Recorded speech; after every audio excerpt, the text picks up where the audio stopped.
Good morning, everyone. Welcome back to Atmajaya Medical News Report. I am Vanessa Chandra, And I'm Max. and today we will accompany you for the next 2 hours to only bring you the best news. Our highlight of today is the sudden breakout of kidney stone in a region in Indonesia. Kidney stones, generally also called nephrolithiasis, has been classified as a chronic disease, and our fundamental understanding of its prevention and cure still remains rudimentary. Recently, there's been an outbreak of kidney stones in a family. As of right now, we have Krishna reporting directly at the scene. Krishna? Thank you, Max. I'm Krishna, now reporting live from Atmajaya Hospital. Kidney stone is a common disease that can affect 1/10 of the world population. It can affect everyone, no matter what gender, how old you are, or what's your primi who have the disease. Okay, how do you feel right now? Yeah, I feel pain in my side and my back. It comes fluctuative during the day. Besides the pain, how does it affect you? It makes me urinate more often than usual and in small amount. We get vomiting and then we get fever. Also, it's really painful. Does it affect the urine? How does your urine looks like? Like it. Okay, now we have a sample with me. So their urine it looks more brown or reddish, and it also have a special pungent smell. And now we have an exclusive interview with their father, Mr. Jonathan. Mr. Jonathan. So, do you have a family member who has also had or have contacted this disease? Their mother was once one of them. Okay. Do you have a suspicion over a habit that can potentially cause this disease? From what I see, their usual habits are they drink small amount of water each day, and they consume a lot of salt and also sugar from the junk foods. Okay, so excessive consumption of salt and sugar and also constant dehydration can cause this disease. Yes.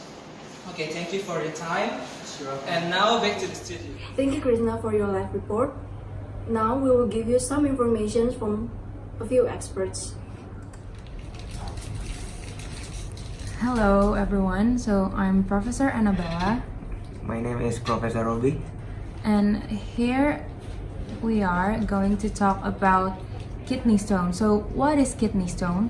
Kidney stone is a small hard deposit that is formed in the kidneys and often painful when passed.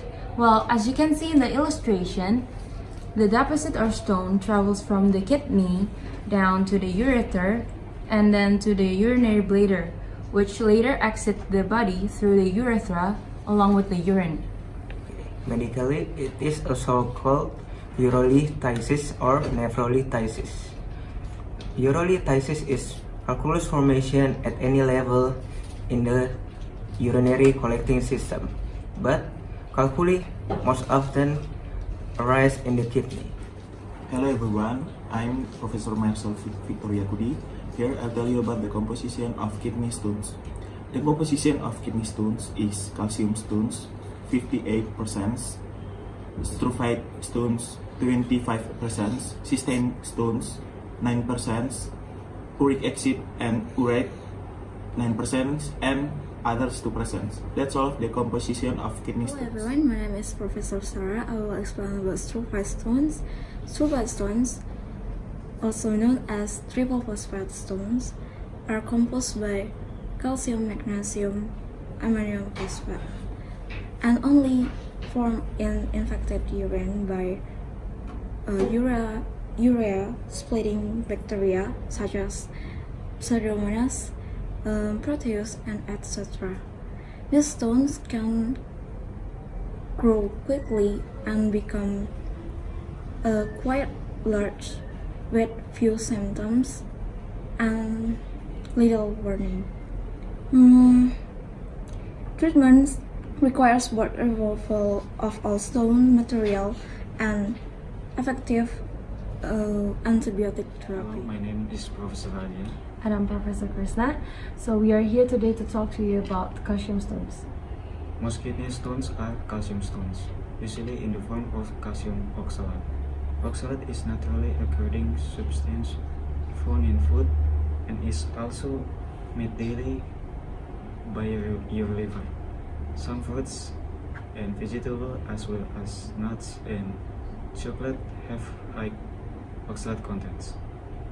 Dietary factor, high doses of vitamin D, intentional bypass surgery, and several metabolic disorders can increase the concentration of calcium of oxalate in the urine.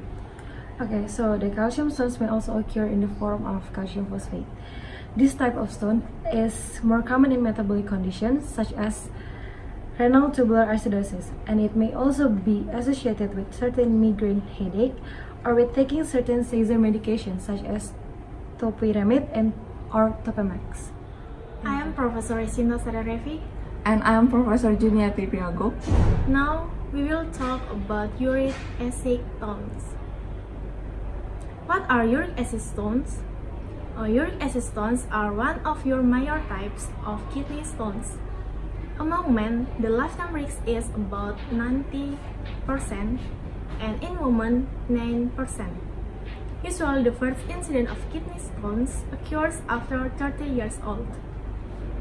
So, what causes uric acid stones? Uric acid stones form when the levels of uric acid is too high in the urine, and the urine is too acid on a regular basis.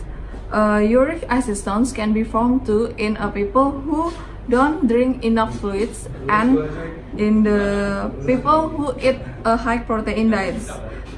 Certain genetic factors also may increase uric urine acid stones. Hello, my name is Professor Monica. And I'm Professor Patricia, and we're here today to talk to you about cystine stones. In someone who has cystinuria, the amino acid cysteine builds up and forms stones instead of going back to the bloodstream. These stones get stuck in the kidney, bladder, and ureter. These stones can recur many times, and even though there are many treatments, this genetic disorder is incurable. So cystinuria is a hereditary heterogeneous disorder affecting the proximal tubules. This will lead to an abnormal excretion of cystine. Cystine has a low solubility in acidic and neutral urine. So what Professor Monica has just said before, it cannot be absorbed back to the bloodstream. And that's why this will lead to the formation of cystine crystals and stones in the urinary tract. And that's all from us today. Thank you very much. Professor Vivian, and I'm going to talk about kidney stone formation. So, kidney stone formation is a biological process that involves supersaturation of urine. There are three main steps of kidney stone formation. The first step is crystal nucleation. Free ions in solution associate into particles, and crystal nuclei formed by nucleation in the lumen of nephron. The second step is crystal aggregation. It's a process of crystal agglomeration that form in solution into larger particles. The third step is crystal growth, in movements of ions out of solution, plugging the nephron, and lead to intratubular calcification. Professor Brian. And I'm Professor Yunila. And here we are to talk about the kidney stones prevention. Kidney stones prevention are not hard, however, it is a high determination. First thing first, you need to drink lots of water in order for the substances to pass through in the form of urine. Secondly, you need to get the amount of calcium in the right amount, because a little one can cause the rise of oxalates in the urine, which can lead to kidney stones. Thirdly, you need to reduce the sodium diets, because sodium diets increase the amount of calcium beyond the limit. Besides what Professor Brian said, we can eating too much high protein animal like such as red meat, poultry, eggs, and seafood boost the level of uric acid and could lead to kidney stone. A high protein diet also reduces level of citrate, the chemical in urine that helps prevent stone that from forming. That's all from us. Thank you and have a good day. Stay tuned and don't go anywhere because we'll be back in a few minutes.